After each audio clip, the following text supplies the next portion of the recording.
Iwe shamwari, ini ndinonzi mai nusve. Ndina mbuya waNyasha. Nyasha inherera hana amai. Saka iwewe kana uchida kufa, ita zvauri kuita naNyasha. Kana uchida kuti ndikuuraye, imbobvunza imbofeya kuti mumvurwi mune vanonzi amai nhutsve here. Ini ndinouraya.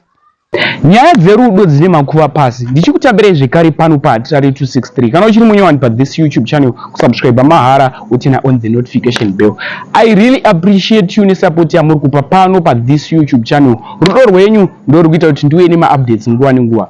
Nhasi ndati ndimhanye nenyaya yerudo. Toziva kuti rudo rune makuva pasi ende vakuru vakataura kuti rudo rune makuva pasi. Ende zveshuwa zvine makuva pasi. Tanga wanatsoheta munhu wako usati wapinda murudo. Zvisinei ndiyo nenyaya yemukomana iyi anonzi McDonald akapiwa yambiro yekuti iwewe da kukuurayira Nyasha uri kudanana nenherera. Mai nhutsve ndo vakamupa warning yekuti kudanana nenherera. Iye mukomana McDonald ari kunzi haana kuzonzwisisapo pavakamuudza kuti iwewe uri kufa wakupenga ende uchazobuda mututu usingaperi. Zvese mukomana uyu ari kunzi akapenga kwe5 days. After apenga kwe5 days akabuda mututu usingaperi akafira ipapo. Ndokumborota zvaunofuka comment section pamusoro penyaya. McDonald angasina kuudza vabereki vake kuti ndo zvandaudzwa kunzi ndichafa nenzira iyi, asi anga akaudza masawira ake. Masawira ake akazotaura munhu afa.